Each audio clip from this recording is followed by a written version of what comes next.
राम राम जी सभी को। YouTube family, कथा शुरू होने वाली है। कल भगत जन और पंडित जी सारे हरिद्वार गए हुए थे, हरिद्वार में कथा करी थी और भगत जना ने भी आनंद आया खूब, पंडित जी ने भी। और आप सब ने देखी होगी तो कैसी लगी बताना जरूर कमेंट करके। और हमारी ऐसे ही कथा चलती रहेगी 9-8 तारीख तक। जरूर सुनना और लाइक और सब्सक्राइब करना। राम राम जी सभी। जय सियापत रामचंद्र महाराज की जय। भाई मेरी सचिया जोता वाली माता तेरी सदा ही जाओ। गुरु ब्रह्मा गुरु विष्णु गुरुदेव महेश्वरा, गुरु साक्षात परब्रह्म तस्मै श्री गुरुवे नमः। अखंड मंडलाकारं व्याप्तं येन चराचरं तत्पदं दस्तमेन तस्मै श्री गुरुवे नमः। भगवत श्री सदगुरुदेव महाराज की जय। श्रीमन महागणाधिपते नमः। सच्चिदानंद रूपाय विश्वोत्पत्त्यादि हेतवे तापत्रिय विनाशाय श्री कृष्णाय वयं नमः। ओम नारायण नमस्कृतं नरं चैव नरोत्तमं वंदे देवी सरस्वती व्यासं ततो जयमुदीयते। बोल व्यास जी महाराज की जय। नारायण नमस्कृतं नरं चैव नरोत्तमं वंदे देवी सरस्वती व्यासं ततो जयमुदीयते। बोलिए शंकर भगवान की जय। नमः शिवाय शिव नमः शिवाय, नमः शिवाय शिव नमः शिवाय, नमः शिवाय शिव नमः शिवाय, नमः शिवाय। आय हरे हरे शंभो नमः शिवाय, नमः शिवाय शिव नमः शिवाय, नमः शिवाय।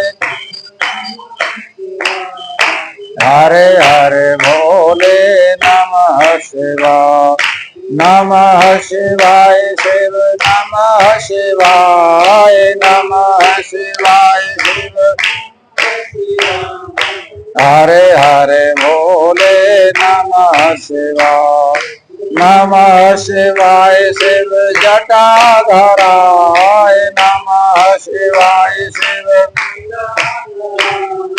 हरे हरे भोले नमः शिवाय, नमः शिवाय शिव नमः शिवाय, नमः शिवाय।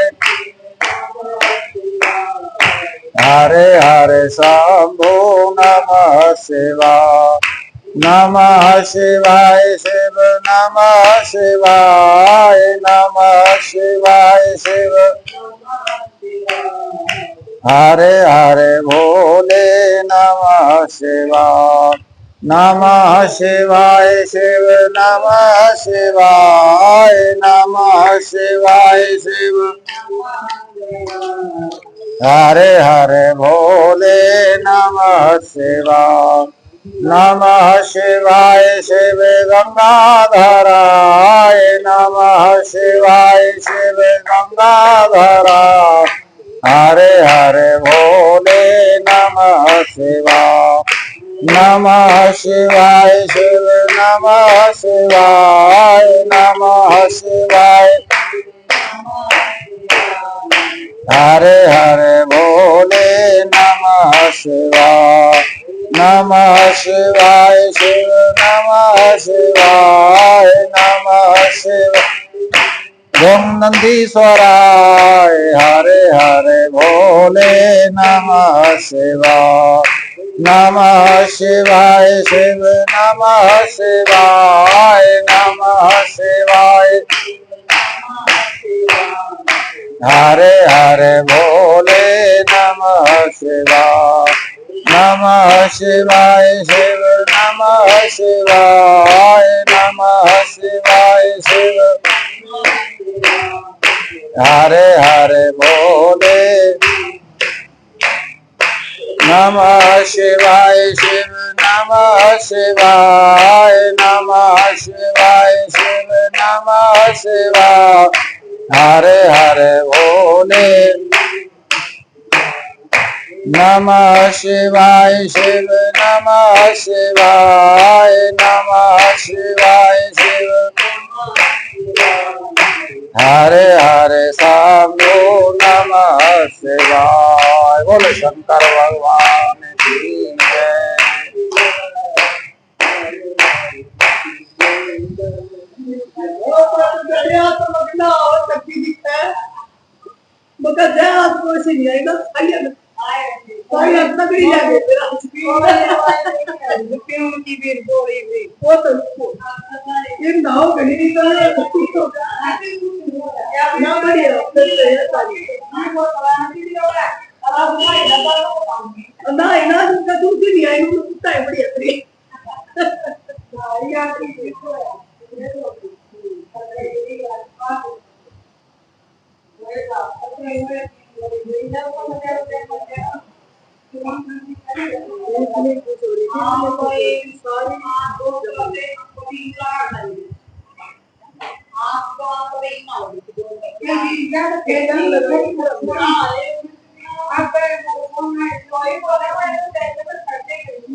परम धर्म का प्रतिपादन शैवागमन के अनुसार पशुपति ज्ञान तथा उसके साधनों का वर्णन।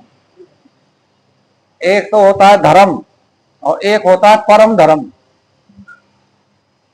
धर्म तो ये है कि अपने परिवार चलाने के लिए अपने धर्म पे चले, और एक होता है परम धर्म जो दूसरों की सहायता करते हुए दूसरे के धर्म को भी साथ लेकर के चले, दूसरे के लिए भी जीना मरना उसके साथ में लगा दे, वो होता है परम धर्म, दूसरों के काम आए। ऋषियों ने पूछा, हे वायुदेव, वह कौन सा श्रेष्ठ अनुष्ठान है जो मुख्य स्वरूप ज्ञान को अपरोक्ष कर देता है, उसको और उसके साधनों को आज आप हमें बताने की कृपा करें। तो वायु ने कहा, भगवान शिव का बताया हुआ जो परम धर्म है उसी को श्रेष्ठ अनुष्ठान कहा गया है। उसके सिद्ध होने पर साक्षात मोक्षदायक से अपोचित हो जाते हैं। यह परम धर्म 5 पर्वों के कारण क्रम से 5 प्रकार का जानना चाहिए। उन पर्वों के नाम है यानी क्रिया, तप, जप, ध्यान और ज्ञान।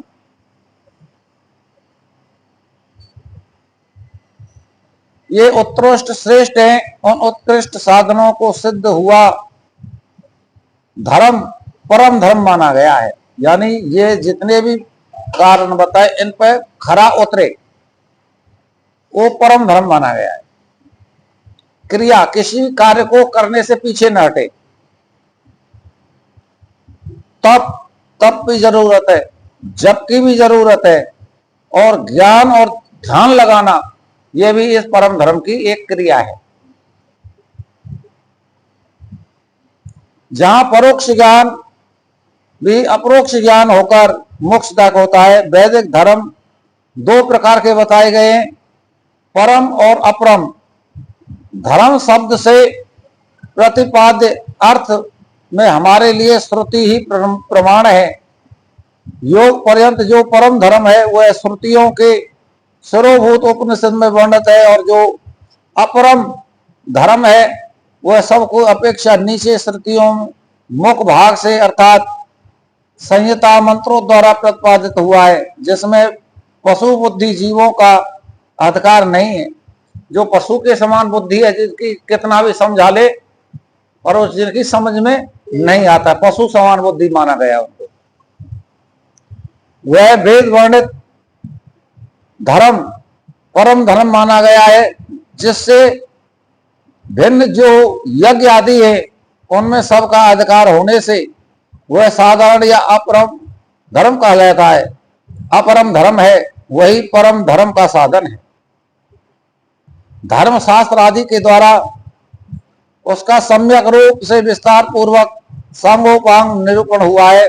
भगवान शिव के द्वारा प्रतिपादित जो परम धर्म है उसी का नाम श्रेष्ठ अनुष्ठान है। इतिहास और पुराणों द्वारा उसका किया हुआ विस्तार हुआ, परंतु शैव शास्त्रों द्वारा उसके विस्तार का सांगोपांग निरूपण किया गया है। वही उसके सम्यक स्वरूप से प्रतिपादन हुआ है। साथ ही उसका संस्कार और अधिकार भी सम्यक रूप से विस्तार पूर्वक बताया गया है। शैव आगम के भेद दो है, श्रौत और अश्रौत। जो श्रुति के सार तत्व को संपन्न है वह श्रौत है, और जो स्वतंत्र है वह अश्रौत माना गया है। स्वतंत्र शैवागमन पहले 10 प्रकार का था, अब 18 प्रकार का हुआ। वह कायन आदि संज्ञाओं में श्रेष्ठ सिद्ध सिद्धांत नाम धारण करता है। श्रुति सारमय और शैव शास्त्र है, उसका विकल्प 100 करोड़ श्लोकों में किया गया है। उसमें उत्कृष्ट पशुपत व्रत और पशुपत ज्ञान का वर्णन किया गया है। युग युग में होने वाले शिष्यों को उसका उपदेश देने के लिए भगवान शिव स्वयं योगाचार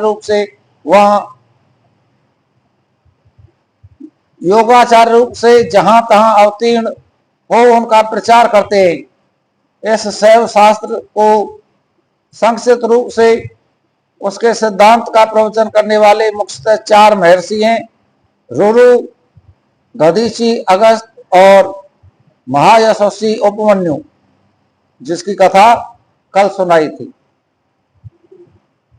उपमन्यु जी उन्होंने संहिताओं का प्रवर्तक पशुपति ज्ञान जानना चाहिए। उसकी संतान परंपरा में सैकड़ों हजारों गुरु हो चुके हैं। पशुपति सिद्धांत में जो परम धर्म बताया गया है वह चार्या यानी आदि 4 पादों के कारण 4 प्रकार का माना गया है। उन चारों जो पशुपति योग है वह दृढ़ता पूर्वक शिव का साक्षात्कार करने वाला है, इसीलिए पशुपति योग ही श्रेष्ठ अनुष्ठान माना गया है। उसमें भी ब्रह्मा जी ने जो उपाय बताए हैं उसका वर्णन किया गया है।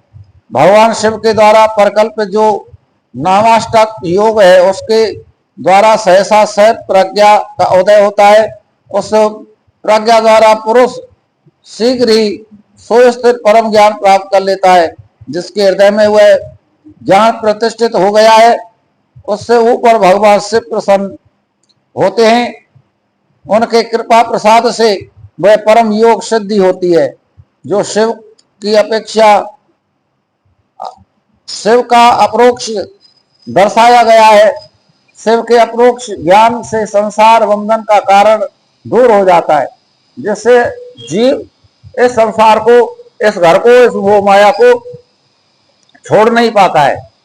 वो उसमें अपरोक्ष ज्ञान के संस्कार में भगवान शिव ने सबको ज्ञान दिया, समझाया गया है, जिससे सहज में ही संसार से, इस परिवारों से मुक्ति प्राप्त हो जाएगी। भाव खत्म हो जाएगा, परिवार से नाता बिल्कुल तोड़ देगा। इस प्रकार संसार से मुक्त हुआ पुरुष शिव के समान हो जाता है। यह ब्रह्मा जी का बताया हुआ उपाय है, उसी का पृथक वर्णन करते हैं। शिव, महेश्वर, रुद्र, विष्णु, पितामह ब्रह्मा, संसार वैद्य, सर्वज्ञ परमात्मा, ये मुख्य 8 नाम है। ये 8 मुख्य नाम शिव के प्रतिपादक है। इनमें से आदि 5 नाम क्रमशः शांत्यातीत आदि 5 कलाओं से संबंध रखते हैं, और उन 5 उपाध्यायों से को ग्रहण करने से सदा शिव आदि का बोधक है। उपाधि की निवृत्ति होने पर भेद की निवृत्ति हो जाती है। वह पद ही नित्य है, किंतु उस परम पद प्रतिष्ठित होने वाले अनित्य कहे गए हैं। पदों का परिवर्तन होने पर पदावली पुरुष मुक्त हो जाते हैं। परिवर्तन के अनुसार पुनः दूसरी आत्माओं को उस पद की प्राप्ति बताई गई है, और उन्हीं के वे आदि 5 नाम नियत हैं। उपादान और योग के अन्य 3 नाम है संसार, वैद्य, सर्वज्ञ और परमात्मा की त्रिविधि उपाधि प्रतिपाद करते हुए शिव में ही अनुगमन होते हैं। अनादि मला संसर्ग उससे पहले की है तथा वे स्वतः ही अत्यशुद्ध रूप है, इसीलिए शिव कहलाए हैं। अर्थात वे ईश्वर समस्त कल्याण में गुणों से एकत्र घनीभूत निग्रह है, इसीलिए शिव तत्व को अर्थ को जानने वाले श्रेष्ठ महात्मा उन्हें शिव कहते हैं। 23 तत्वों से परे जो प्रकृति बताई गई है उससे भी परे 25वें तत्व के रूप में पुरुष को बताया गया है, जिसमें वेद आदि को ओंकार रूप कहा गया है। ओंकार और पुरुष में वाचक भाव संबंध है, उसमें अर्थात स्वरूप का ज्ञान एकत्रित वेद से ही होता है। वे ही वेदांत में प्रतिष्ठित हैं, किंतु प्रकृति के संयुक्त हैं। अतः उसी से भी परे जो परम पुरुष है उसका नाम महेश्वर है, क्योंकि प्रकृति और पुरुष दोनों की प्रवृत्ति उसी के अधीन होती है। अर्थात यह जो अविनाशी त्रिगुणमय तत्व है उसे प्रकृति समझनी चाहिए। इस प्रकृति को माया कहते हैं। यह माया जिनकी शक्ति है उन मायापति का नाम महेश्वर है।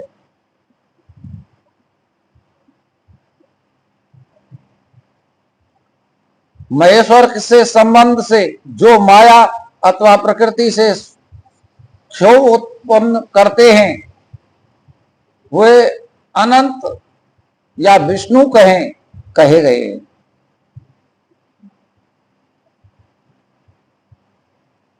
जो सुख दुख जो भी हमको प्राप्त होता है ये प्रकृति के द्वारा हमको प्राप्त होता है।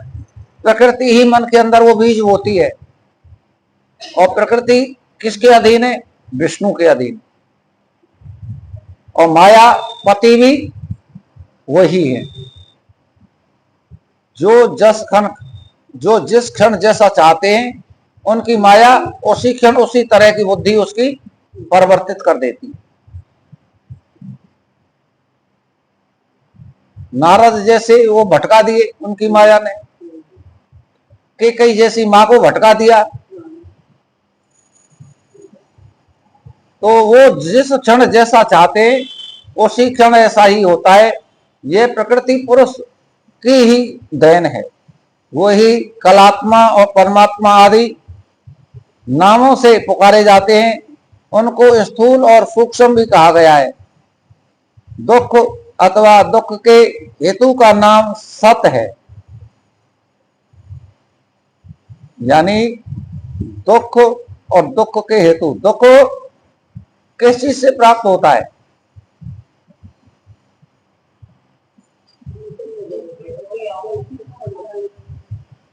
दुख होता है सत्य से।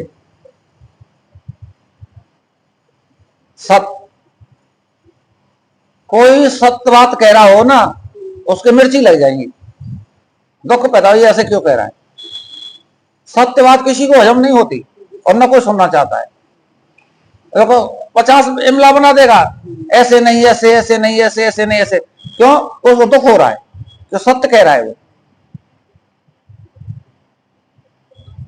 दुख अतः दुख के हेतु का नाम सत्य है। जो प्रभु उसका द्रावण करते हैं उसे मार भगाते हैं, और वो जब जाएगा दुख जब प्रभु का नाम स्मरण करेंगे। नाम स्मरण करेंगे तो दुख अपने आप भाग जाएगा।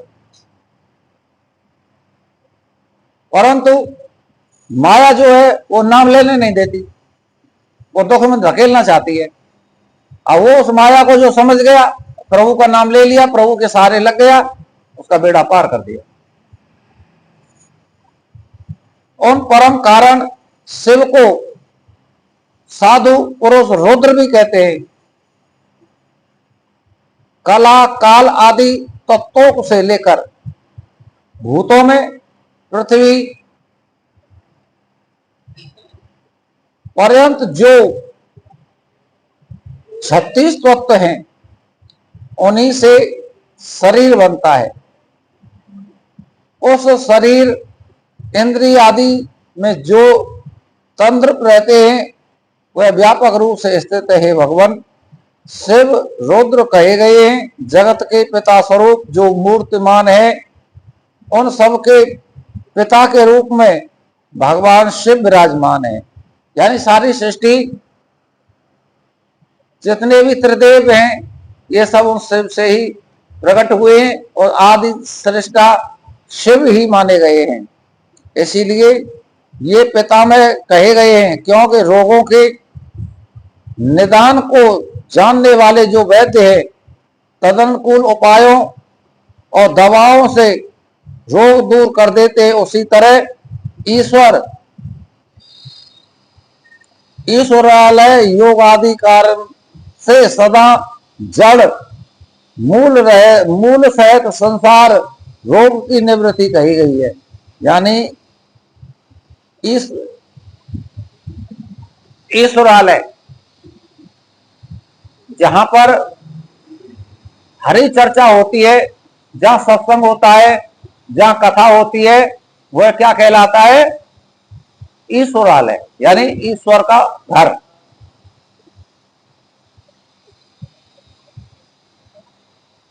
और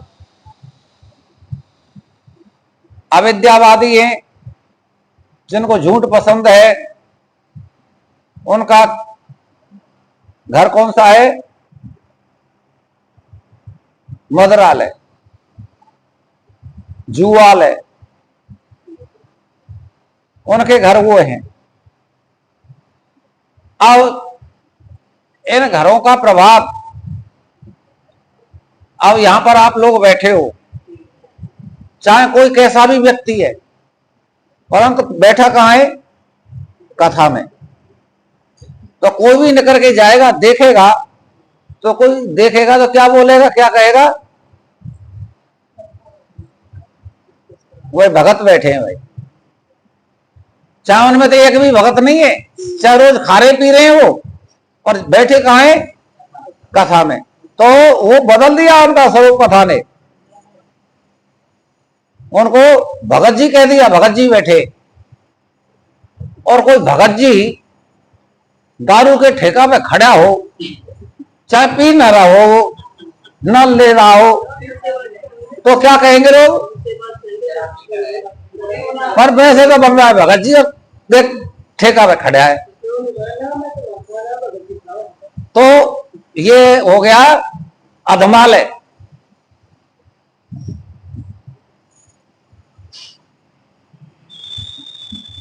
ईश्वरालय योग आदिकार से सदा जड़ मूल रहे संसार रोग निवृत्ति कहते हैं। यानी जो ईश्वर की शरण ले लेता है, ये ईश्वरालय में जो बैठ जाता है, और जो ईश्वरालय में बैठ करके ईश्वर के गुणों का गुणगान करता है, उनका ध्यान करता है, उसके सारे रोग अपने आप स्वतः ही समाप्त हो जाते हैं। कि मन को शांत कर लिया तो सब कुछ रोग समाप्त हो गए। सारे रोग मन से पैदा होते हैं। जब मन शांत होता है, मन अधीर होता है, तो सारे रोगों की उत्पत्ति वहां से होती है। अतः संपूर्ण तत्वों के ज्ञाता विद्वान उन्हें संसार वैद्य कहते हैं। सारे संसार का डॉक्टर कौन है? रोग निवृत्ति होती है, मूल सह संसार रोग की निवृत्ति करते हैं। संपूर्ण तत्वों के ज्ञाता विद्वान उन्हें संसार वैद्य कहते हैं, उस ईश्वर परमात्मा को। यहां वाले डॉक्टर तो अलग अलग हैं, कोई कान का है, कोई दांत का है, कोई आंख का है, कोई मस्तिष्क का है, कोई हृदय का है, कोई किसी का है, परंतु वो सारे लोगों का डॉक्टर है।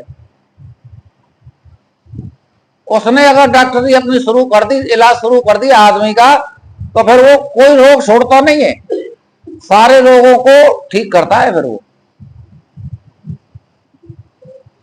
और यहां वाले डॉक्टर एक एक विषय के विशेषज्ञ बने हुए हैं।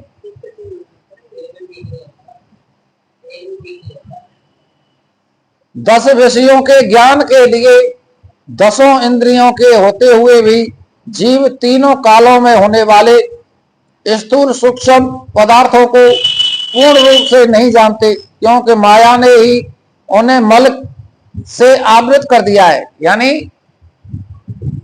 दर्पण पे जैसे धूल जम जाए तो उसमें चेहरा दिखेगा?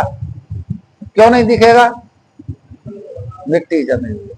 इसी प्रकार से हमको प्रभु की अनुभूति क्यों नहीं होती? क्यों? इस पे भी मैल जमा हुआ है, मल जमा हुआ है, और वो मल को जब तक आप साफ नहीं करेंगे, जब तक उस परमात्मा की अनुभूति हमको नहीं होगी। और वो मल कैसे समाप्त होगा? राम नाम रूपी, जो उसमें राम नाम से सफाई करेंगे तो वो उस मल की सफाई होगी। परंतु भगवान सदा से संपूर्ण विषयों के ज्ञान के साधनभूत इंद्रियों के न होने पर भी जो वस्तु जिस रूप में स्थिर है उसे उसी रूप में ठीक ठीक जानते हैं, इसीलिए वे सर्वज्ञ कहलाए हैं। कौन सी चीज कहाँ है, जो उसका विशेषज्ञ है वही बता सकता है। हृदय रोग विशेषज्ञ है तो वो बता सकता है हार्ट कहाँ है, उसी जगह पर चोट करेगा। हर चीज के, हर रोग के विशेषज्ञ है, परंतु शिव सारी बॉडी के डॉक्टर है। वो जो इन सभी उत्तम गुणों से नित्य संयुक्त होने के कारण सबके आत्मा है, जिनके लिए अपने से अतिरिक्त किसी दूसरे आत्मा की सत्ता नहीं है, वे भगवान शिव स्वयं परमात्मा है। आचार्य की कृपा से इन 8 नामों का अर्थ सहित उपदेशक पाकर के शिव आदि 5 नामों द्वारा निवृत्त आदि 5 कलाओं की ग्रंथि का क्रम से छेदन और गुणन के अनुसार शोधन करके गुणित उद्घात युक्त और अनिरुद्ध प्राणों द्वारा हृदय, कंठ, तालु, भूमध्य और ब्रह्मरंध्र से युक्त उर्युष्ट का भेदन करके सुषुम्ना नाड़ी द्वारा अपने आत्मा को सहस्राकार चक्र के भीतर ले जाए, उसका सुप्रवर्ण है। वह तरुण सूर्य के सदृश रक्त वर्ण केसर के द्वारा जड़ित और अधोमुख है। उसके 50 दल में स्थिर आ से लेकर के क्षय तक सबिंदु अक्षर कांडकी के बीच में गोलाकार चंद्रमंडल स्थित है। यानी जो प्रकृति पुरुष है, शिव है, उनका वर्णन यहां पर कर रहे हैं। उनके 50 दलों में स्थित 50 दल वाला एक कमल है, उनमें से ही यह चंद्रमंडल छात्रा का एक छतरी की तरह लगा हुआ है। जैसे छतरी को तान देते हैं तो चारों तरफ गोला सा बन जाता है, और उसमें तान क्या है, जो ताड़ी होती है छतरी की,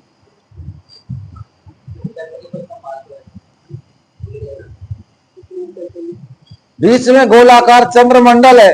यह चंद्रमंडल छत्राकारक में स्थिर है। उसमें ऊर्ध्वमुख 12 दल कमल को आवृत रखा गया है। जैसे कमल में 12 पंखुड़ी वाला कमल दल है, उसी प्रकार उसमें से कमल के पंखुड़ियों जैसा जो दल है वह शिव में है।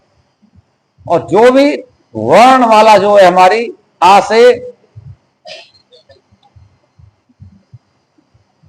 से लेकर क्षय तक सबिंदु अक्षर कर्णकाक के बीच में गोलाकार चंद्रमंडल है। यानी जो भी शब्द हम मुंह से उच्चारण कर रहे हैं, बोल रहे हैं, उस कमल दल के द्वारा ही निकल के आ रहे हैं ये शब्द हमारे से। जो जिस दल की पत्ती का अक्षर है वही पत्ती फड़फड़ाएगी और वही अक्षर निकल के आएगा।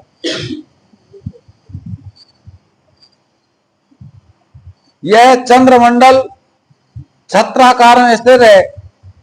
उसके एक ऊर्ध्वमुख द्वादश दल कमल को आवृत रखा गया है। उस कमल की कर्णिका में विद्युत सदृश अथकादि त्रिकोण यंत्र है।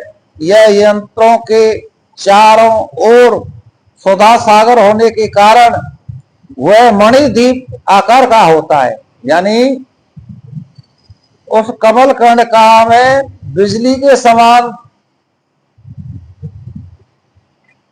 चमकने वाला ऊर्ध्वमुख द्वादश दल वाला एक कमल है, ऊपर को मुख किए हुए।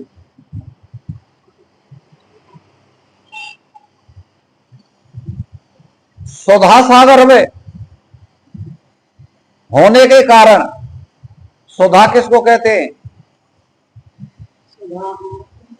सुधा सागर, सुधा का समुद्र है।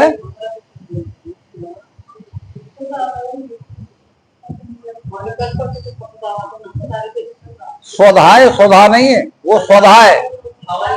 ये सुधा, वो सुधा, सुधा या वे पूर्व सा है। उस सुधा में आधा से स्वधा।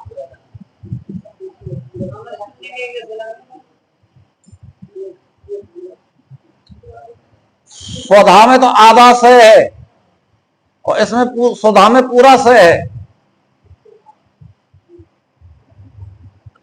सुधा सागर होने के कारण वह मणिद्वीप आकार का कहा गया है। मणिद्वीप किसको कहते हैं?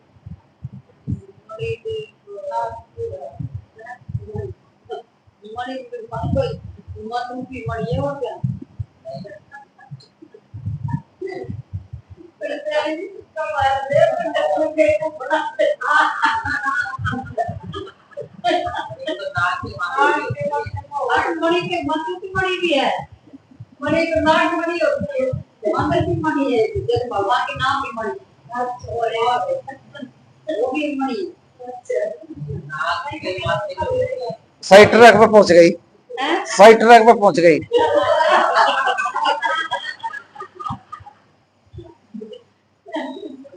जो राम नाम रूपी जो मणि और मणि द्वीप, द्वीप यानी जो ये हमारा मुंह है ना, ये द्वीप है। और इसमें राम नाम रूपी जो मणि है वो जिव्या है। उस राम, उस मणि में जहां रहते हैं वहां राम नाम होना चाहिए, परंतु यहाँ पर उस राम नाम की जगह पर जन क्या क्या आ रहा है।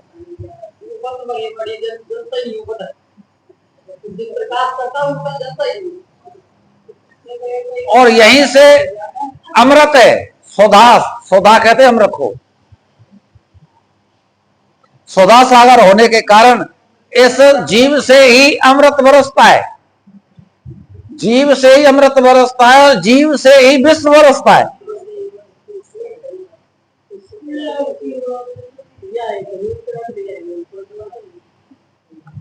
उस द्वीप के मध्य भाग में मणिद्वीप है, उसके बीच में नाद बिंदु, ऊपर हंस पीठ है। नाद कहते हैं इसको, यहां पर नाद, यहां पर हंस है, हंस पीठ। यहां पर सरस्वती के साथ ब्रह्मा जी विराजमान है। बुद्धि उस परम शिव विराजमान है। उससे ऊपर उक्त चंद्रमंडल के ऊपर शिव के तेज से अपने आत्मा को संयुक्त करे। इस प्रकार जीव को शिव में, तीनों शिव में लीन करके सात अमृत वर्षा के द्वारा अपने शरीर को अभिषेक होने की भावना करे। तत्पश्चात अमृत में विग्रह वाले अपने आत्मा को ब्रह्मरंध्र से उतारकर हृदय में द्वादश दल कमल के भीतर स्थित चंद्रमा से परे श्वेत कमल अर्धनारीश्वर रूप में विराजमान मनोहर आकृति वाले निर्मल देव भक्तवत्सल महादेव शंकर का चिंतन करे। यानी अपनी सांस को खींचो और श्वास को खींच करके और उसको यहां ब्रह्मांड में चढ़ा लो। सांस को खींच के रोकोगे तो वे ब्रह्मरंध्र में जब चढ़ेगी और जब गिरेगी तो यहां आ जाएगी। मैं तो भी कर लगी काम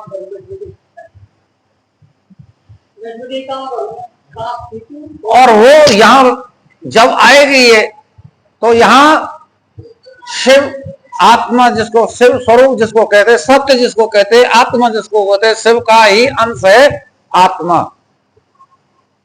ना तो शिव को किसी ने देखा है, ना आत्मा को किसी ने देखा है। उसकी अंग कांति स्फटिक मणि के समान उज्ज्वल है, उसमें कोई दाग नहीं है आत्मा के अंदर। वो श्वेत रुई की तरह है। और जितने भी विकार हमारे अंदर हैं वो मन के अंदर हैं। और मन का रंग क्या है? मन का रंग क्या है? आत्मा का तो सफेद है, मन का रंग है काला। जो भी चीज होती है तो मन में जब काला होता है ना, जब ही खोटे काम होते हैं। तो मन काला है, आत्मा सफेद है।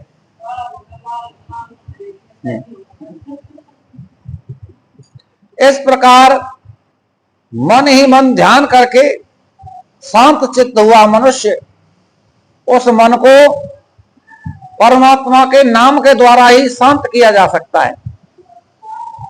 शिव के 8 नामों द्वारा ही भाव में पुष्पों से उनकी पूजा करे, अपने भावों को समर्पित करे, भाव रूपी पुष्प ही चढ़ाए।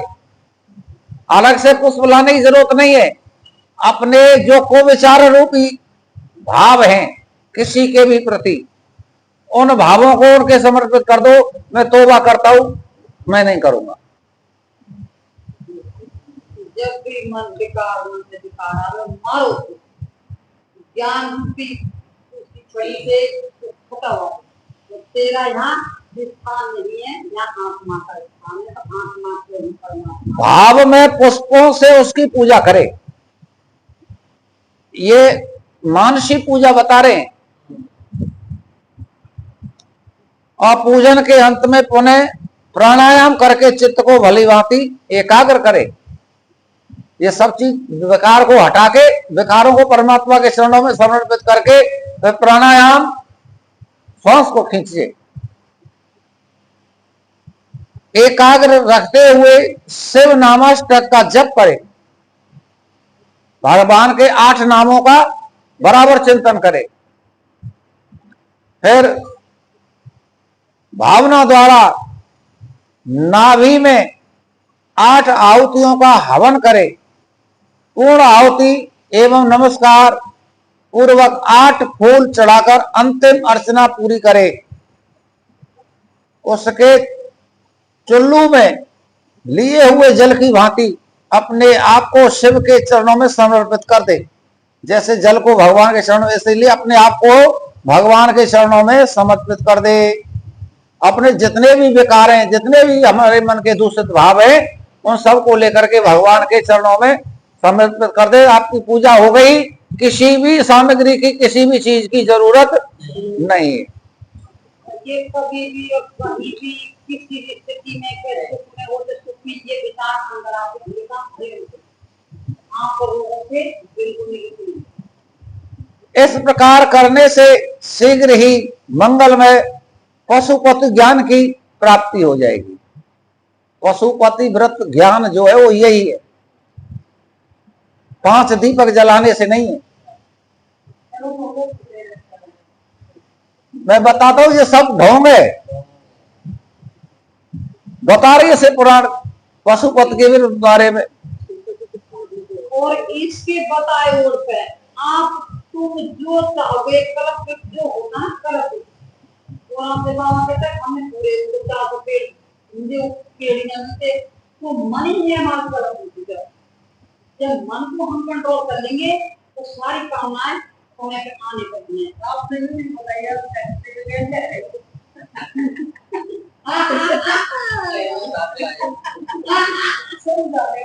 और साधक उस ज्ञान की सुस्थिरता को पा लेता है। साथ ही यह परम उत्तम पशुपत व्रत एवं परम योग को पाकर के मुक्त हो जाता है, इसमें संशय नहीं है। ये परम ज्ञान की परिभाषा है। एक तो होता है ज्ञान और एक होता है ये परम ज्ञान। ऋषि बोले भगवान हम परम उत्तम पशुपत व्रत को सुनना चाहते हैं, जिसका अनुष्ठान करके ब्रह्मा आदि सब देवता पशुपत माने गए हैं।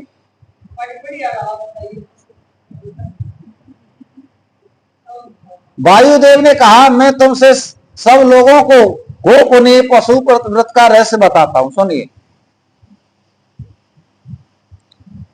जिसका अथर्वशीर्ष में वर्णन है तथा जो सब पापों का नाश करने वाला है, चित्रा से युक्त पूर्णमासी, इसके लिए उत्तम काल माना गया है। यानी ये पशुपत व्रत कब किया जाता है? अब ये बताया ना अभी, जिस पूर्णमासी को चित्रा नक्षत्र हो, चित्रा नक्षत्र जिस पूर्णमासी को हो,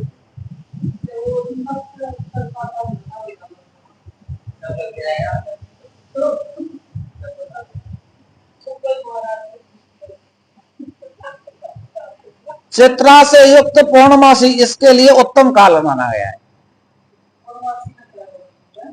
शिव के द्वारा अनुग्रहित स्थान ही इसके लिए उत्तम देश है, अर्थात क्षेत्र, बगीचे आदि तथा वन प्रांत में भी शुभ एवं प्रशस्त देश है। यानी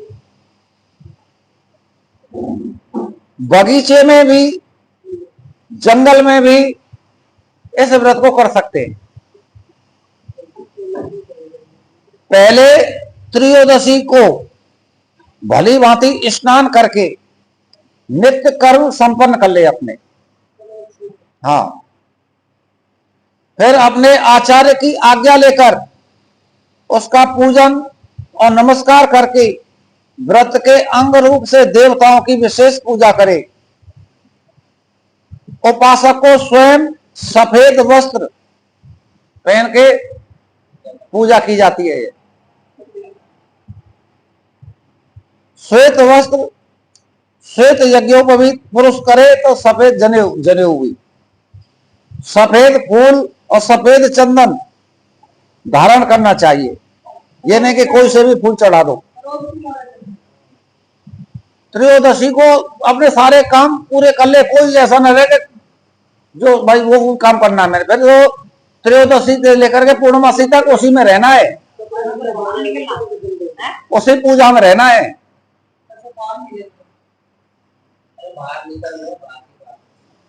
अब सुन लो, आगे सारी बात आएगी। वह कुश के आसन पर बैठकर, ये नहीं कि कोई भी आसन बिछा लिया, चटाई भी कुश की ना होती। अब जब किस किस चीज की बनी हुई है, कुशा का आसन के सिवा किसी दूसरे पे नहीं बैठ सकते पशु पर व्रत करने वाले। मंदिर में कोई भी आसन पड़े बिछा के नहीं बैठ गए। हाथ में मुट्ठी भर कुश ले ले, कुशा हाथ में,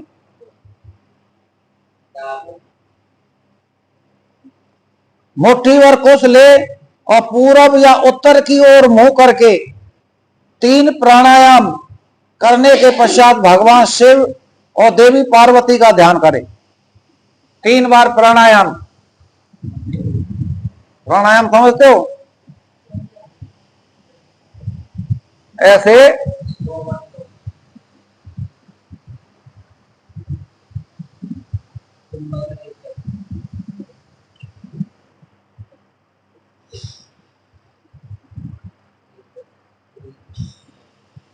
ऐसे 3 बार सांस रोक के सांस छोड़े, प्राणायाम इसको कहते हैं। करता है कोई? अब टीवी में सुन करके अधूरे ज्ञान करके नहीं तुम लोग करते हो।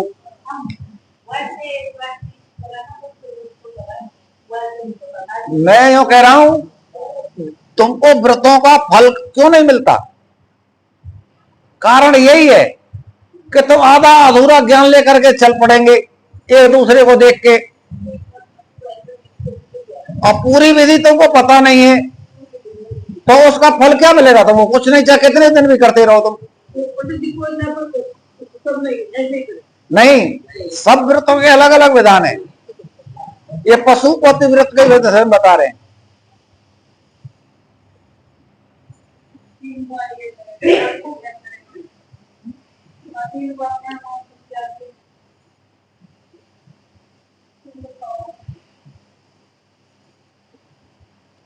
प्राणायाम करने के पश्चात भगवान शिव तथा देवी का ध्यान करे, उनका मन में चित्र बनाए। तो भगवान शिव का चित्र कैसा है? भगवान शिव कैसे है? माता पार्वती का स्वरूप क्या है? आंख बंद करके उनका ध्यान करे प्राणायाम के बाद। फिर यह संकल्प करे कि मैं शिव शास्त्र में बताई हुई विधि के अनुसार यह पशु व्रत करूंगा। यह नहीं कि अपनी मनमानी करूंगा। भगवान के कपड़ा में जलाया, मैं लगाया नहीं बिल्कुल जड़ में दीवेन ने, और कई बार मैंने हटाया और कपड़े जल गए भगवान के।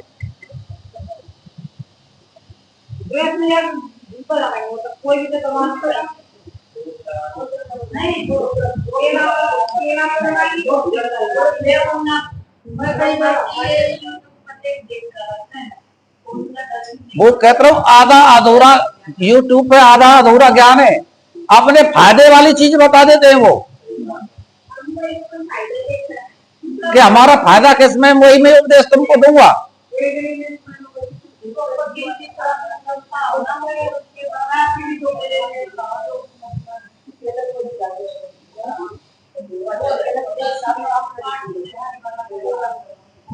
अब सुनो, यह जब तक शरीर गिर न जाए तब तक के लिए, अथवा 12, 6 या 3 वर्ष के लिए, अथवा 12, 6 या 3 वर्ष या 1 महीने के लिए, अथवा 12, 6 यानी 3 या 1 दिन के लिए भी व्रत की दीक्षा ले सकता है।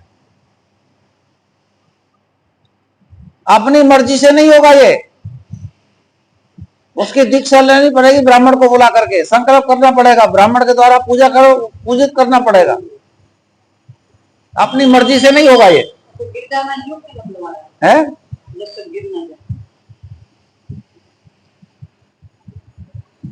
जब तक शरीर न गिर जाए, जब तक शरीर में ताकत है तब तक रखना पड़ेगा।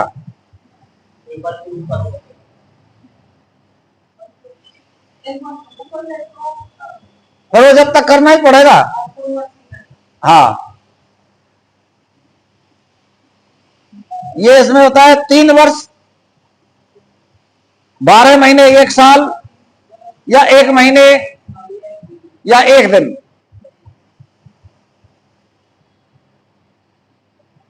संकल्प करके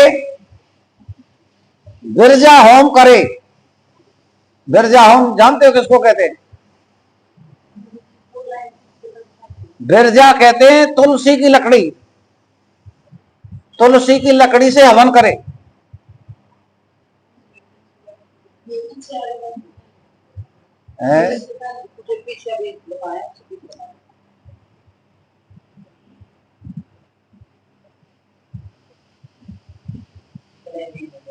इसके लिए तब तक के लिए, अथवा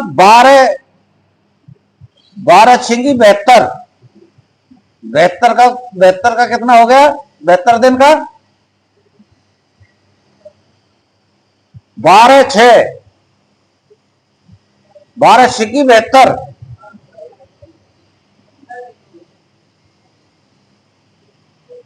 30 दूनी 60, यानी 2.25 महीने हो गए।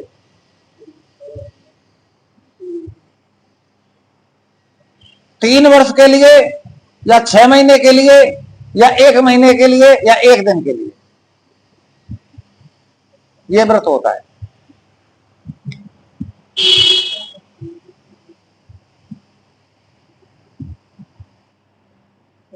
या 1 दिन के लिए व्रत की दीक्षा ले, संकल्प करके बिरजा होम के लिए विधिवत अग्नि की स्थापना क्रम से घी समिधा और चरु से हवन करे। तत्पश्चात तत्वों की शुद्धि के लिए खाली शिव जी पे दीपक नहीं जलाना है, हवन भी करना है घर में।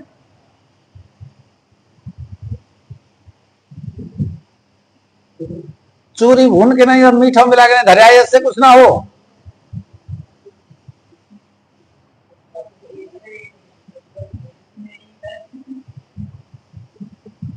फिर मूल मंत्र द्वारा उन समिधा आदि सामग्रियों की आहुति दे। मूल मंत्र कौन सा है भगवान का? नमः शिवाय, शिवाय नमः। इस मंत्र से आहुति दे, हवन करे। उस समय वह बराबर यह चिंतन करे कि मेरे शरीर में जो ये तत्व हैं सब शुद्ध हो जाएं। उन तत्वों के नाम इस प्रकार हैं: 5 भूत, उनकी 5 तंत्र मात्राएं, 5 ज्ञानेन्द्रियां, 5 कर्मेंद्रियां, 5 विषय, त्वचा आदि, 7 धातु, प्राण आदि 5 वायु, मन बुद्धि अहंकार, प्रकृति पुरुष, राग विद्या, कला नियति, कला माया, शुद्ध विद्या, महेश्वरी, सदाशिव, शक्ति तत्व और शिव तत्व। ये क्रम से सारे तत्व जितने भी हैं ये सब मेरे शुद्ध हो जाए। बिरजा मंत्र से आहुति करके होता रजोगुण रहित शुद्ध हो जाता है। यानी फिर वो हवन करता बिरजा मंत्र से, तुलसी के मंत्र से भी आहुति दे, तुलसी के मंत्र से आहुति दे करके फिर वो शुद्ध होता है। फिर शिव का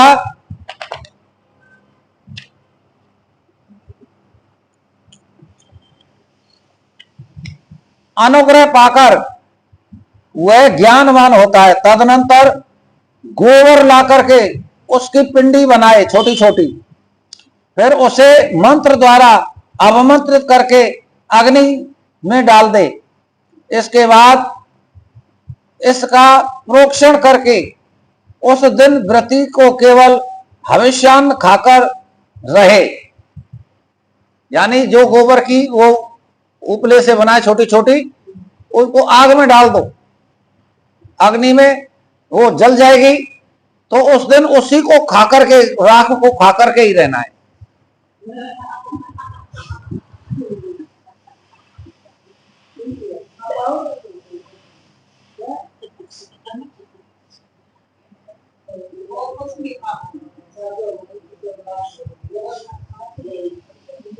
हविष्यान्न तो उसी को कहते हैं जो अग्नि कुंड में भस्म होती है। किसकी? सुखा लो ना उनको पहले। हाँ, पहले बना के रख लो छोटी छोटी, उनको जला दो और उसकी जो भस्म है उसको खा के रहो।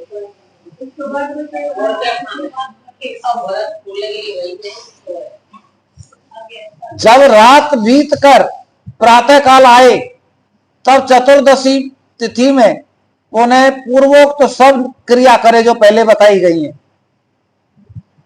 उस दिन शेष समय निराहार रहकर ही बिताए। 14 के दिन भी कुछ नहीं खाना है।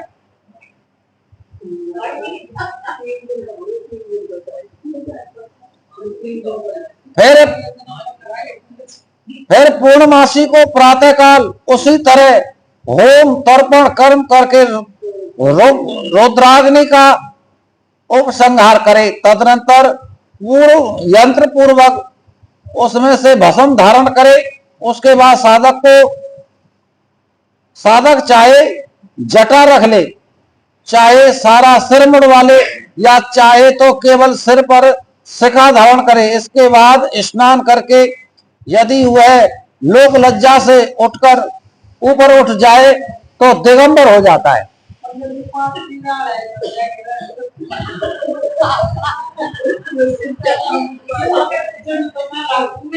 ये पुरुषों के लिए है, ये पुरुषों के लिए, जो पुरुषों के लिए है, जो आदमी आदमी जो करेगा तो उनके लिए सिर्फ भी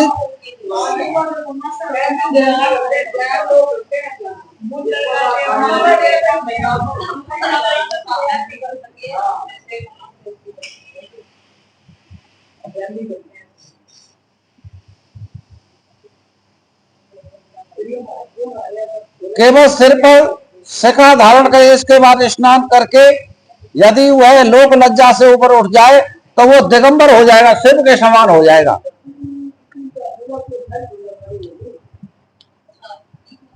अथवा गेरुआ वस्त्र, मृग चर्म या फटे पुराने चीथड़े भी धारण कर ले। एक वस्त्र धारण करे और बलकल पहन कर रहे, बलकल वस्त्र, कटी में मेखला धारण करके हाथ में दंड ले ले। यानी ये व्रत लेडीज के लिए बताया ही नहीं है, इसका मतलब ये है, ये पुरुषों के लिए है।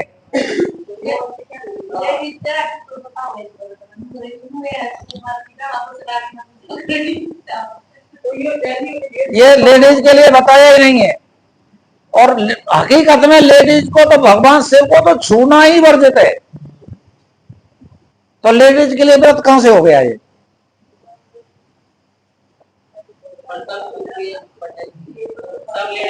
अब करे तो करे, कोई रोक तो नहीं लेगा, कोई रोक तो नहीं सकता कोई, अपनी मर्जी की सब करेंगे।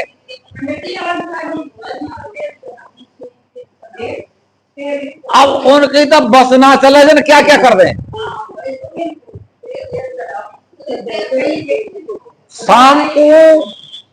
शाम को शिवालय पे आके देखियो,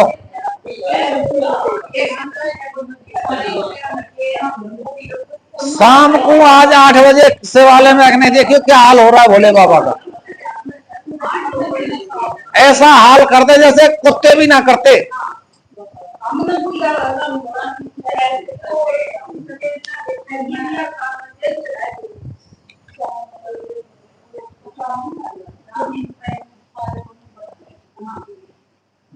ये लेडीज के लिए तो बिल्कुल, अब ये मैं नहीं कह रहा, शिव पुराण कह रही है।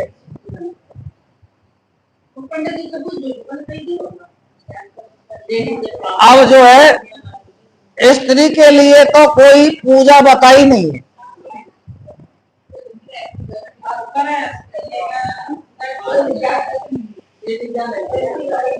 अब ये करें क्यों बताऊं, ये सब बता रखो पंडितों ने, और पंडितों की आमदनी होती है लेडीज पे, आदमी तो होना। और लेडीज कैसे भी बहका ले, हाँ पंडित जी ठीक है चल कोई बात ना।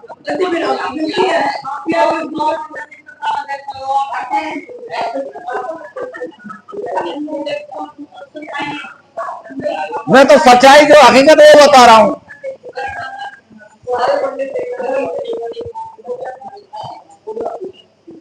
स्त्री के लिए सिर्फ एक ही व्रत है और उसको करती नहीं, पतिव्रत धर्म का व्रत, पातिव्रत। और एक व्रत और है, 2 व्रत है फिर लेडीज के लिए कर सकती हैं। दूसरा मौन व्रत,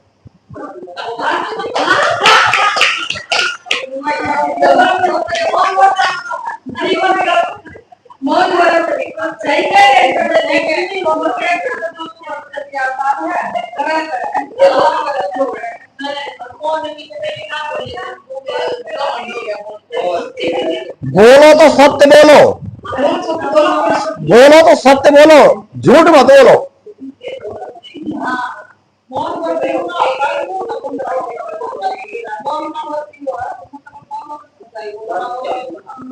झूठ मत बोलो।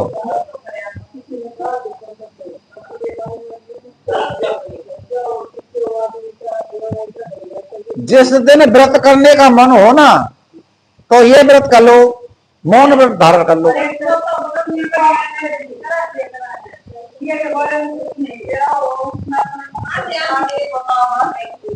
कथा कीर्तनों में जाकर के भी सच्चाई नहीं होती। कथा कीर्तनों में जाकर के भी एक दूसरे की चुगली होती रहती है, कथा होती रहती है एक तरफ और कथा में ध्यान नहीं होता है। और वो जो पास में बैठी होती है, ये फलानी तो नू कह रही थी, लेकिन नू कह रही थी।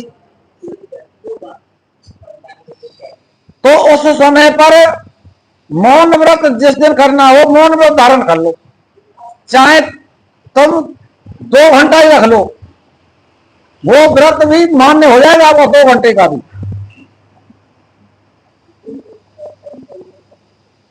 इसमें कुछ भी लगना नहीं आपका। कोई यो ना कहेगा भाई ये बात है। धीरे धीरे जब करोगे तो उसकी एक माइंड प्रैक्टिस हो जाती है। पहले महीने में 1 दिन रखो, महीने में 1 दिन कम से कम मौन व्रत रखो।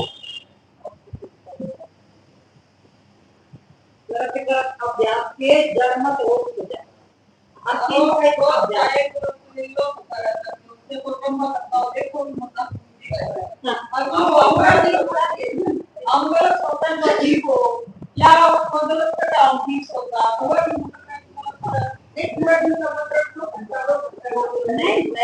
बोल शंकर भगवान की जय।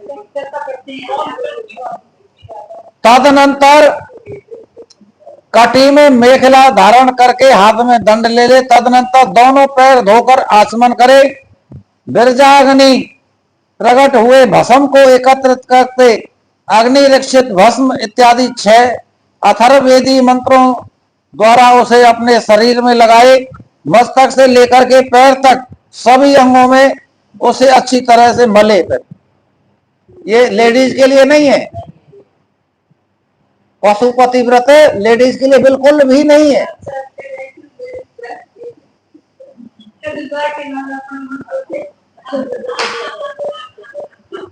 इसी क्रम से प्रणव या शिव मंत्रों द्वारा सर्वांग में भस्म रमा करके त्र्यंबु इत्यादि मंत्रों से ललाट आदि अंगों में त्रिपुंड की रचना करे। इस प्रकार शिव को प्राप्त हो शिव योग का आचरण करे। तीनों संध्याओं के समय ऐसा ही करना चाहिए। त्रिकाल संध्या सुबह दोपहर और शाम, यही पशुपति व्रत है। अब इसमें लेडीज कहां आ गई ये बता दो मेरे को।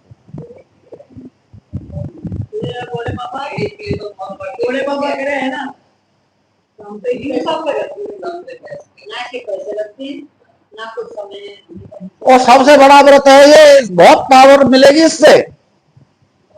मौन व्रत से बहुत पावर मिलेगी आपको। एक दिन करके भी देख लो, नहीं तो इतनी पूजा पैदा होगी जो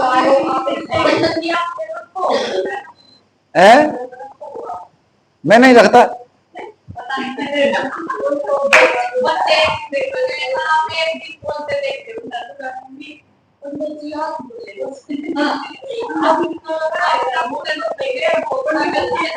मैं मन में जाप करता रहता हूँ।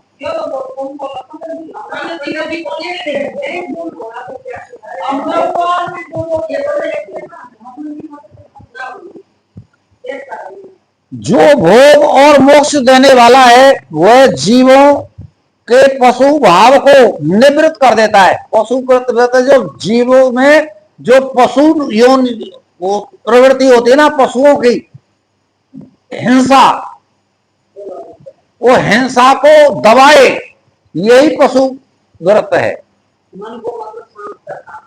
पशु भाव किसी के प्रति नहीं आना चाहिए, निवृत्त कर देता है।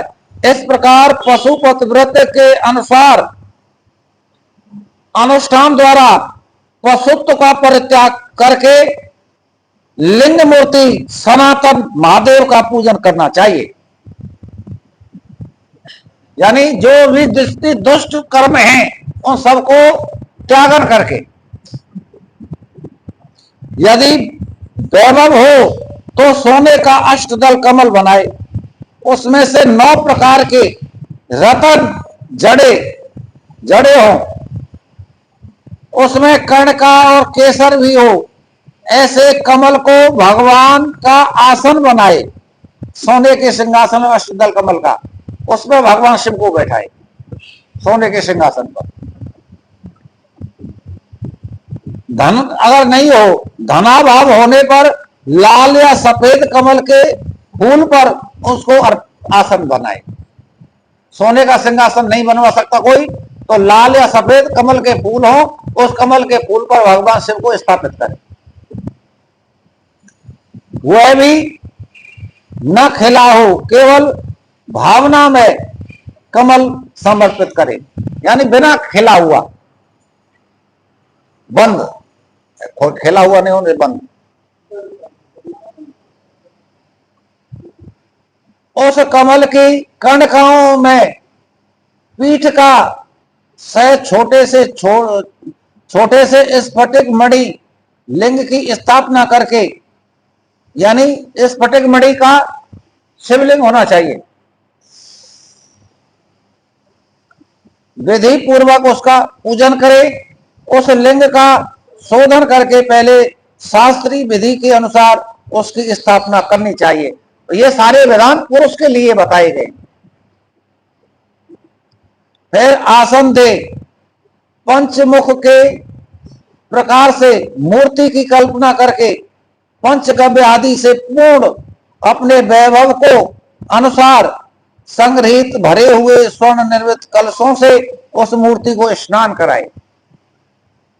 अपनी सामर्थ्य के अनुसार या सोने के कलश बना के सोने के लोटे के द्वारा भगवान का अभिषेक करे शिव का। अब सोने का लोटा बनवाओ,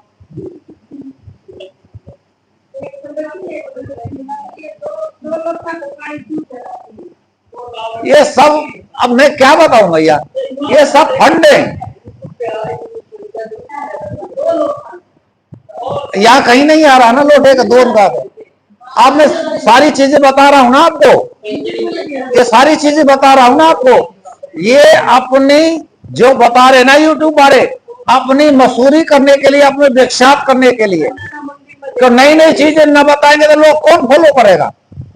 अब वो पुरानी बातें बताते रहो, कोई वो ना करे, कोई नई चीज बता दे, अरे हाँ उस पंडित जी ने बताया ऐसे करना चाहिए, वो ऐसे ही करेंगे। फिर ये है और कुछ नहीं है।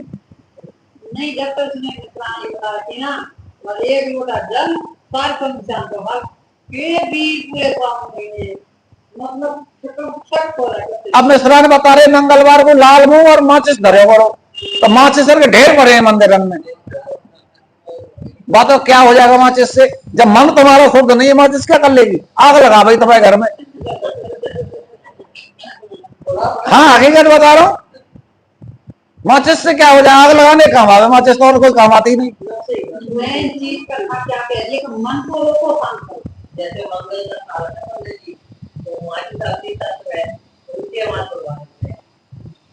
अपने आप को पहले करो शुद्ध, तब आगे बढ़ेगा तो कुछ मिलेगा। अपने आप को तो शुद्ध करो मत, और दूसरे को शुद्ध करने चलो तो कैसे कामयाबी मिल जाएगी।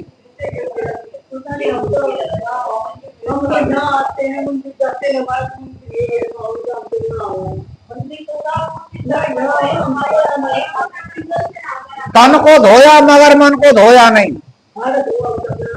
गंगा नहाने से क्या फायदा, अपने आप को शुद्ध मत करो और दूसरे से याचना कर लो, नहीं हो सकता।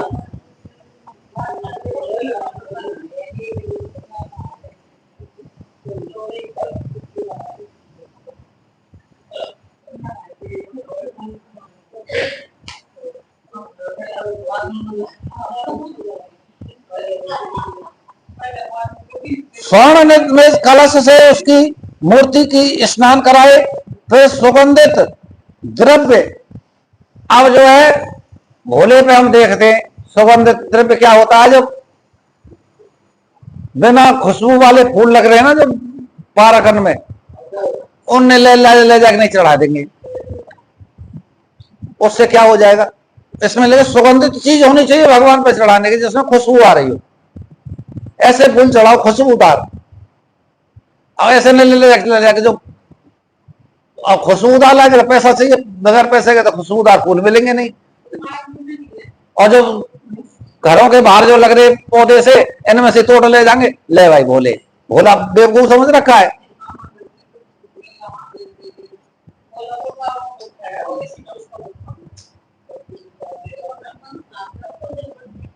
संबंधित द्रव्य कपूर, चंदन, कुमकुम आदि से वेदी सहित भूषण भूषित शिवलिंग का अनुलेपन करके फिर बिलपत्र, लाल कमल, श्वेत कमल, नील कमल, 3 तरह के कमल होते हैं। कुमकुम पार्वती पे चढ़ेगी, लाल चंदन चढ़ता है, अनन्य सुगंधित पुष्प, पवित्र एवं उत्तम पत्र तथा दूर्वा, अक्षत आदि से विचित्र उपचार चढ़ा करके यथा प्राप्ति समग्र सामग्रियों द्वारा महापूजन की विधि से उसमें मूर्ति की अभ्यर्थना करे, फिर धूप दीप नैवेद्य निवेदन करे। इस तरह भगवान शिव को उत्तम वस्त्र, अब जो चीज तुमको पसंद नहीं है उसको हम भगवान के लिए कैसे चढ़ा सकते हैं, ये सोच लो। तुमको क्या चीज पसंद है, जो हमको पसंद है वही चढ़ाओ, और तुमको पसंद नहीं है वो चीज भगवान को तुमने चढ़ा दी तो क्या होगा, उल्टा प्रभाव पड़ेगा उस चीज का।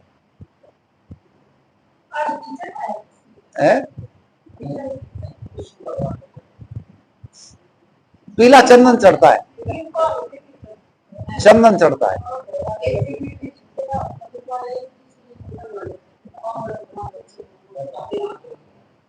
अपनी सबसे प्यारी चीज जो हमको लगती हो, क्या चीज प्यारी लगती है तुमको सबसे ज्यादा, वही चीज भगवान के लिए अर्पण करो। सबसे ज्यादा प्यारा क्या लगता है, पैसा, सबको प्यारा है पैसा। पैसे का ही नाम मत ले लीजिए पंडित जी।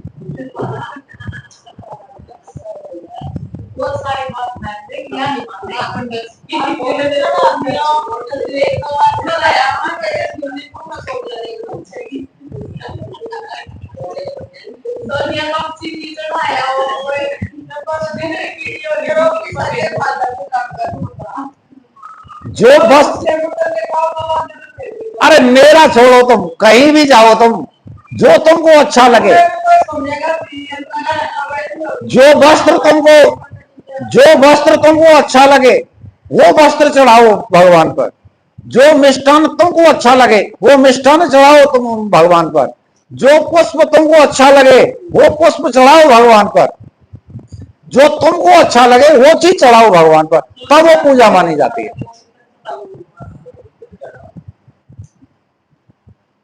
अब पार्वती का श्रृंगार के वो पैकेट 10 रुपया ले माँ को पागल समझ रखा है।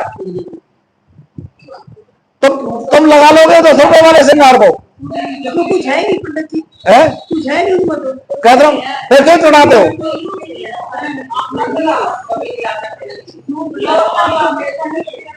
जो श्रृंगार आपको पसंद है, जो चीज श्रृंगार में आपको पसंद है वो चीज चढ़ाओ।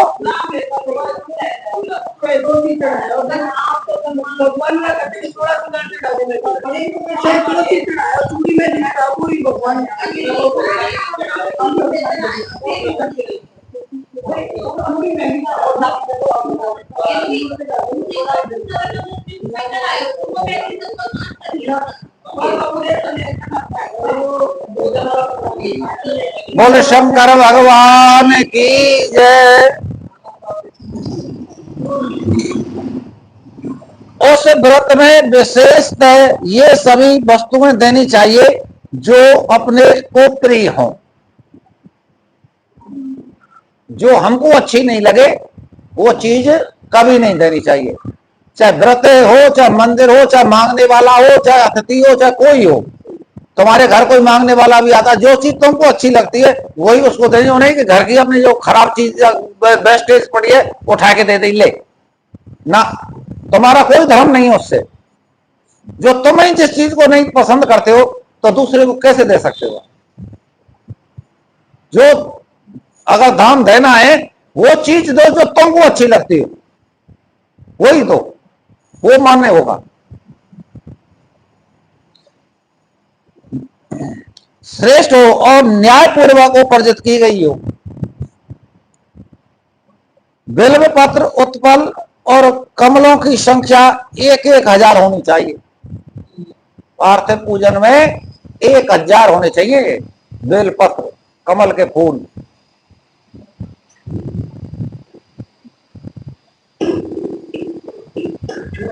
अन्य पत्रों और फूलों में से प्रत्येक की संख्या 108 होनी चाहिए।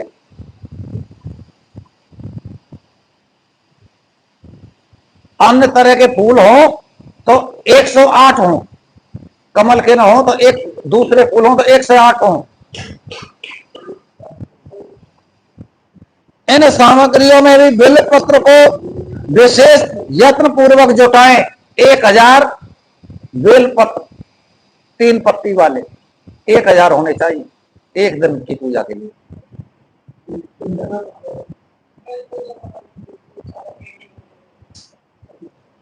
उसे भूल कर भी न छोड़े बेल पत्र को।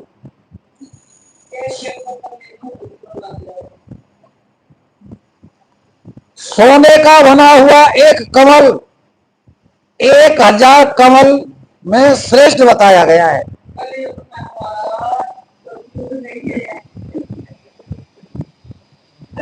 मैं नहीं कह रहा, ये शिव पुराण बता रही है, मैं नहीं कह रहा। मैं तुमसे ये नहीं कह रहा कि तुम सोने का बनवा के दो। मैं तो विधि बता रहा हूं, जिसने पशु व्रत करना हो तो इन चीजों का पालन करना पड़ेगा, तो ही उसका फल उसको प्राप्त होगा।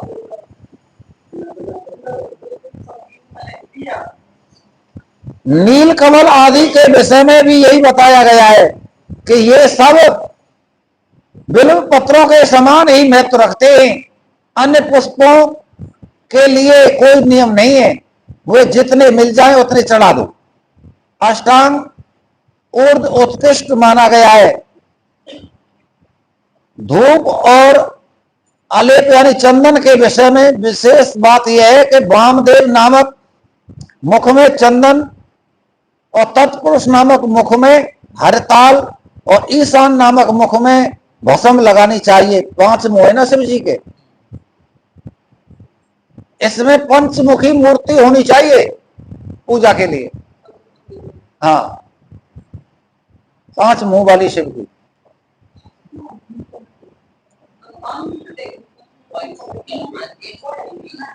शिव जी 95 है ना, वो तो बनवानी पड़ेगी मूर्ति स्पेशल कह के पंचमुखी शिव।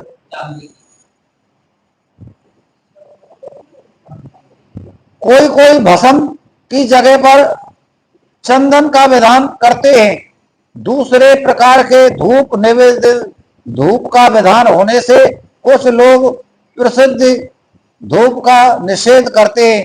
अघोर नामक मुख के लिए श्वेत अगरों का धूप देनी चाहिए।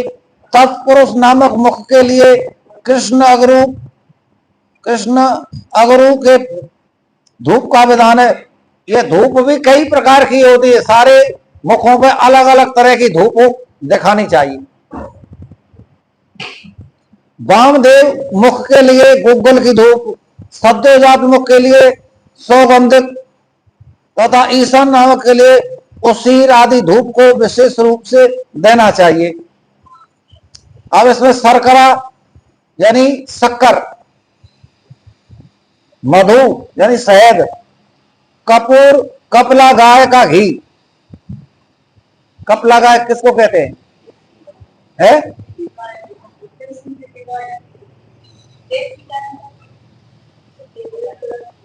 कपला गाय उसको कहते हैं जिस गाय के सींग नीचे को हो और हलते हो, ऐसे हिलते हो, उसको कपला कहते हैं। जिसके सींग ऊपर की बजाय नीचे को हो और हिलते हो, उसको कपला गौ कहते हैं।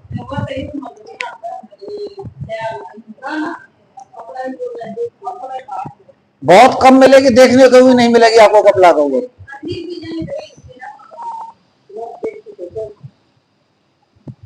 कपला गाय का घी,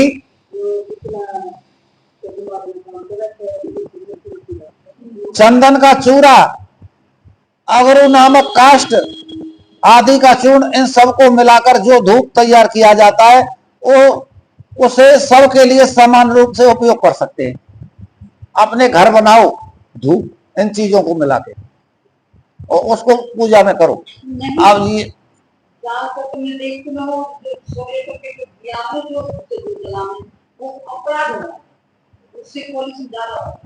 अब ये धूप आ रही है, अब ये धूप आ रही है, इसमें निरी रबड़ है। अरे धूप में से तो जहाँ जला दो वहां तक इतनी खुशबू हो जाएगी।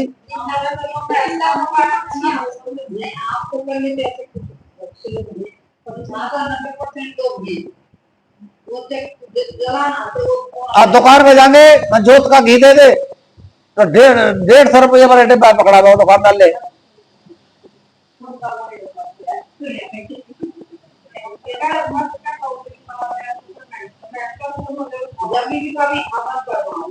कोई भी काम करो थोड़ा बहुत जीवन में एक बार करो।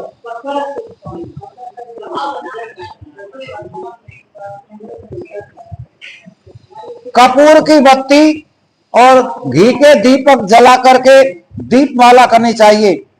इसके पश्चात प्रत्येक मुख के लिए अलग अलग अर्घ और आचमन देना चाहिए। प्रथम आवरण में गणेश और कार्तिकेय की पूजा करनी चाहिए। उसके साथ ही बाह्य अंगों की भी पूजा आवश्यक है।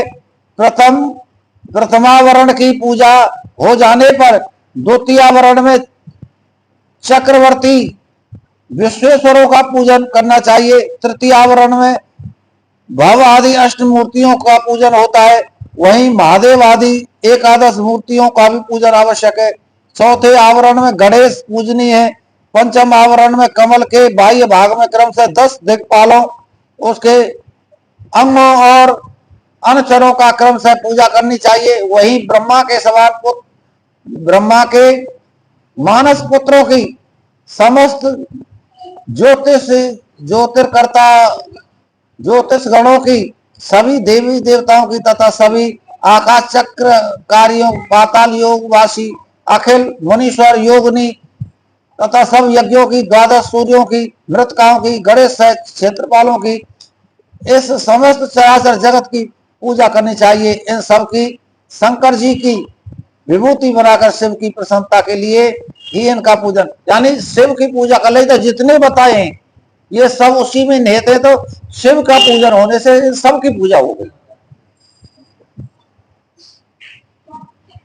इस प्रकार आवरण पूजा के पश्चात परमेश्वर शिव का पूजन करके उन्हें भक्ति पूर्वक घृत और व्यंजन सहित मनोहर हविष्यान निवेदन करना चाहिए। घी, खीर में घी डाल के भोग लगाना चाहिए।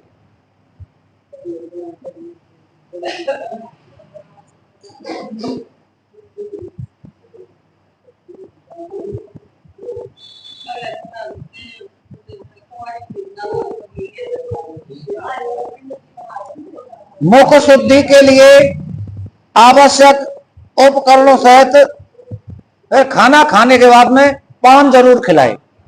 तांबूल, तांबूल पूजा कराते सबसे लास्ट में चढ़ाते हैं। मुख शुद्धि के लिए तांबूल होता है। तांबूल देकर नाना प्रकार के फूलों से इष्ट देव का श्रृंगार करे। उसके बाद में आरती करे। इसके पश्चात पूजन से कृत्य पूर्ण करे। प्याला और उपाकार सामग्रियों से सैया समर्पित करे। फिर भगवान को सैया होनी चाहिए, उसमें फिर भगवान को सुलाए। सैया पर चंद्रमा के समान चमकीला हार, राजोचित मनोहर वस्तुएं सब प्रकार से संचित करे। एकदम सुख सैया होनी चाहिए। जैसे ही सैया हमको आरामदायक मिलती है, ऐसी ही सैया भगवान के लिए सुलाने के लिए होनी चाहिए। अब भगवान कोई सुलावे भी ना है, ज्यादा करो मुकुट उतार देंगे, कपड़ा में उतार देंगे, बस पलंग होना चाहिए भगवान के लिए, गद्दे होने चाहिए, जैसे हम सोते हैं इसी तरह भगवान को फिर उसमें सुलाना चाहिए, फिर सोना चाहिए।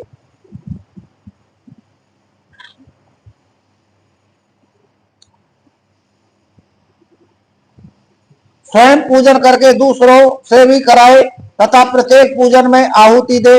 इसके बाद स्तुति प्रार्थना जप करके पंचाक्षरी विद्या को जपे, परिक्रमा और प्रणाम करके अपने आप को समर्पित करे। तदनंतर इष्ट देव के समान ही गुरु और ब्राह्मण की पूजा करे। अब देखो, ये सारी चीजों को आपको तो पता नहीं होगी, किसी को भी नहीं पता होगी। तो गुरु किस लिए होता है? गुरु होता ही इसलिए रोध करने के लिए। जो तुम पर चीज नहीं आती, जो छोटी छोटी गलतियां तुम करते हो, उन छोटी छोटी गलतियों को भी सुधारने के लिए गुरु की आवश्यकता होती है। हमको फल की प्राप्ति क्यों नहीं होती है? इसीलिए क्योंकि हमने किसी को सीखा ही नहीं, किसी से पूछा ही नहीं, किसी को गुरु ही नहीं बनाया। इसके बाद अर्घ और 8 फूल देकर के पूजित लिंग का मूर्ति से देवता का विसर्जन करे। फिर अग्निदेव का भी विसर्जन करके पूजन करके समाप्त करे। मनुष्य को चाहिए कि प्रतिदिन इसी प्रकार पूर्वोक्त रूप से सेवा करे। पूजन के अंत में स्वर्ण में कमल तथा अन्य सब उपरोक्त शिवलिंग को गुरु के हाथ में दे दे।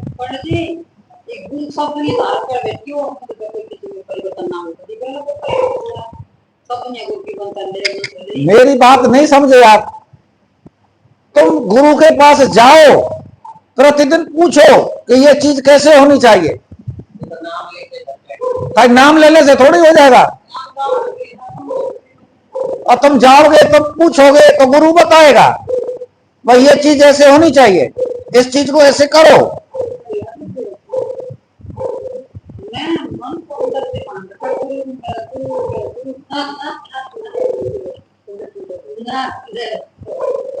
गुरुओं, ब्राह्मणों तथा विशेषतः व्रतधारियों की पूजा करके सामर्थ्य हो तो भक्त ब्राह्मणों तथा दीनों और अनाथों को भी संतुष्ट करे।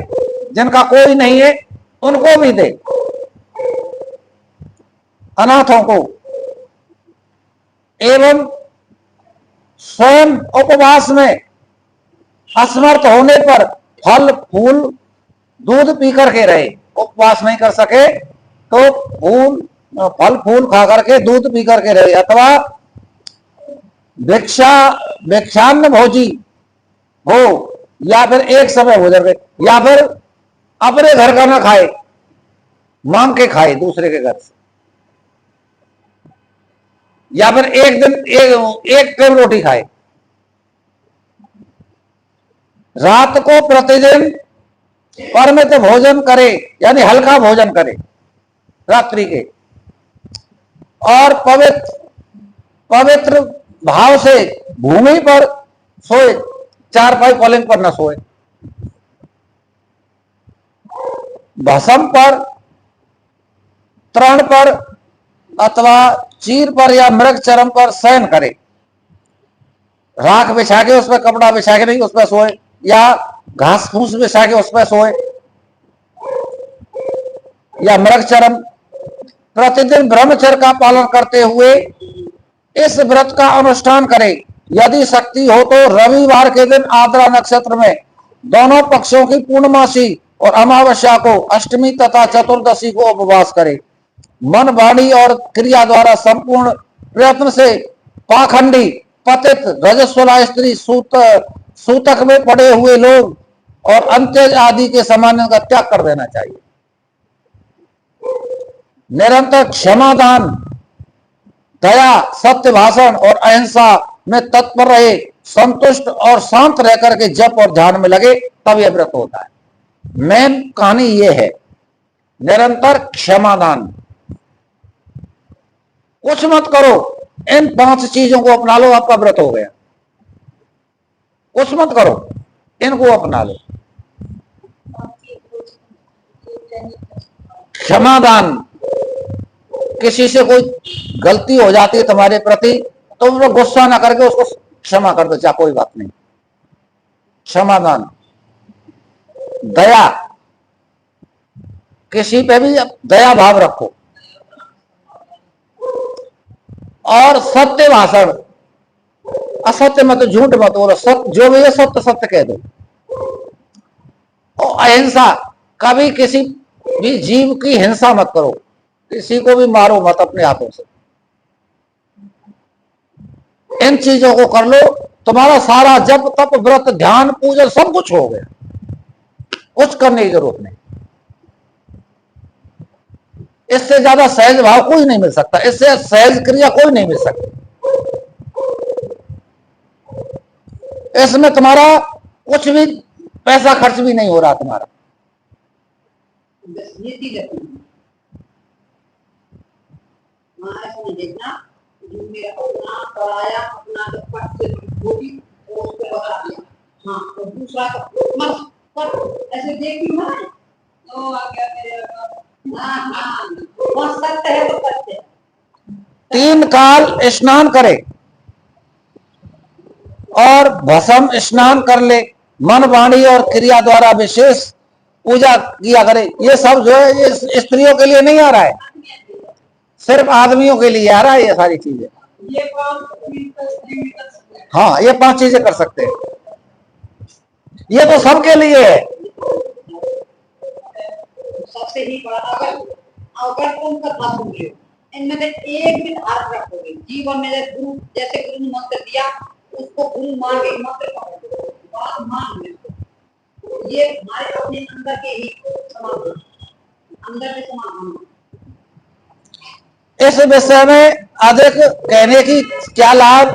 व्रतधारी पुरुष कभी अशुभ आचरण न करे, प्रमादवश यदि वैसा आचरण न बन जाए तो उसके गुरु लाघव का विचार करके उसके दोष का निवारण करने के लिए पूजन होम और जप आदि के द्वारा उचित प्रायश्चित करे। व्रत की समाप्ति पर्यंत भूल कर भी अशुभ आचरण न करे।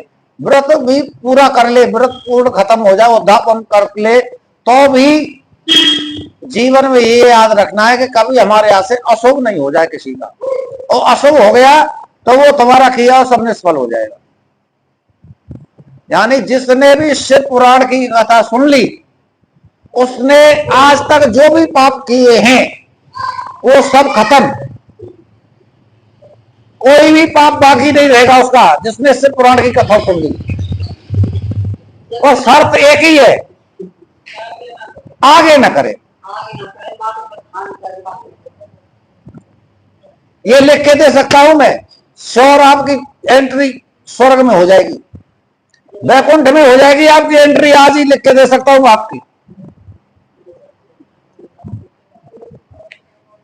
शिव पुराण की कथा सुनने के बाद वैकुंठ में कैलाश पर एंट्री है आपकी, पर बशर्ते यही है दोबारा कोई गलती ना करो, इसको सुनने के बाद कोई पाप कर्म ना हो जाए। संपत्ति के अनुसार गौदान, वृषदान, वृषोत्सव पूजन करे। भक्त पुरुष निष्काम भाव से शिव की प्रीति के लिए ही सब कुछ करे। यह संक्षेप में इस व्रत की सामान्य उद्यापन विधि है।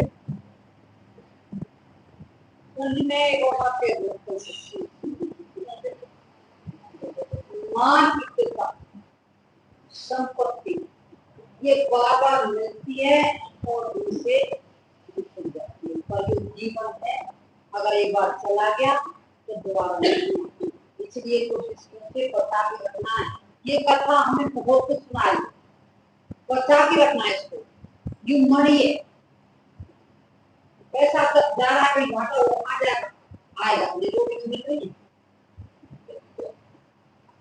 कहीं भी हर जगह पर मन पर अनपढ़ होते मतलब थोड़ी ऐसी हो जाती है तो फिर कितना बढ़ गया तुरंत उनको ऐसा देखा सुनने के मिला, रिश्ते नहीं मिला, तुरंत उनको इसको तो होगा होगा नहीं हो।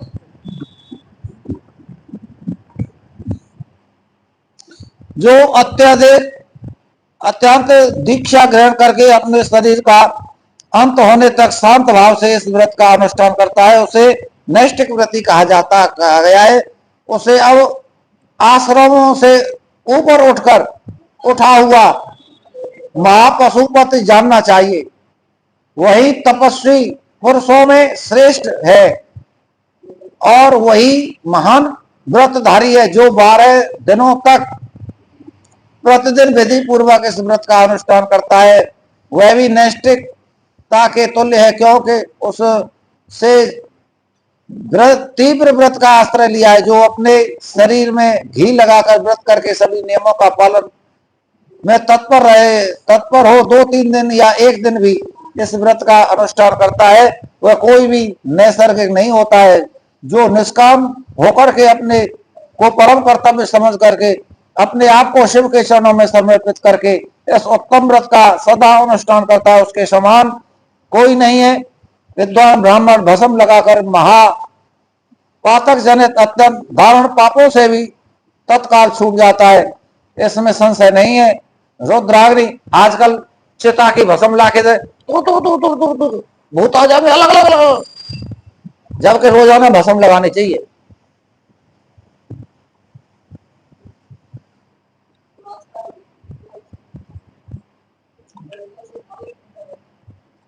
इस तरह से पशुपत व्रत किया जाता है। इस तरह से दूर सब भस्मनिष्ठ से सब दूर भाग जाते हैं, इसमें संशय नहीं है। तथा पापों का क्षण भर करने के कारण उसका नाम, सभी भस्म लगाने से भस्म नाम क्यों पड़ा? सभी पापों को भक्षण कर जाती है। सब पापों का भक्षण करने के कारण ही उसका नाम भस्म पड़ा है। भूत यानी ऐश्वर्य कारक होने से उससे भूत या विभूति भी कहते, भभूति बोलते, भभूति कहते, भभूति विभूति है। वो ऐश्वर्य के कारण इसको विभूति ऐश्वर्य को भी कहते। विभूति रक्षा करने वाली है, अतः उसका नाम रक्षा भी है। भस्म के महात्म को लेकर के यहाँ और क्या कहा जाए, भस्म से स्नान करने वाला व्यक्ति पुरुष साक्षात महेश्वर कहा गया है। पुरुष यह परमेश्वर रुद्राग्नि संबंधी भस्म शिव भक्तों के लिए बड़ा भारी अस्त्र है। क्यों कि उससे धौम्य मुनि के बड़े भाई उपमन्यु के तप में आई हुई है। यह उपमन्यु जो है, इन्होंने इसी को शस्त्र बनाया था। शिवास्त्र क्या है? अघोर मंत्र, जो भस्म जो हवन करता था उससे हवन कुंड में से ही भस्म लेकर के और नमः शिवाय अघोर मंत्र बोल करके इंद्र भगवान शिव जो इंद्र रूपी बने होते उपमन्यु की परीक्षा लेने के लिए आए थे, तो वो छोड़ी थी। अगर कोई और होता शिव की जगह पर, उसके प्राण जाना निश्चित था, कोई बच नहीं सकता था भस्म रूपी बाण से, अघोर मंत्र से। वो तो भगवान शिव को प्रिय थी, उसने नंदी ने पकड़ के भगवान को दे दिया, उन्होंने चंद्रमा के रूप में सिर पर धारण कर लिया उसको। शिव भक्तों के लिए बड़ा भारी अस्त्र है। क्यों कि उससे धौम्य मुनि के बड़े भाई उपमन्यु के तप से आई हुई है, वह आपत्तियों का निवारण किया था। इसीलिए सर्वथा प्रयत्न करके पशुपति व्रत का अनुष्ठान करने के पश्चात हवन संबंधी भस्म का धन के समाधान संग्रह के लिए सदा भस्म स्नान में तत्पर रहना चाहिए। बोलिए शंकर भगवान की जय। नमः शिवाय शिव नमः शिवाय, हरे हरे भोले नमः शिवाय।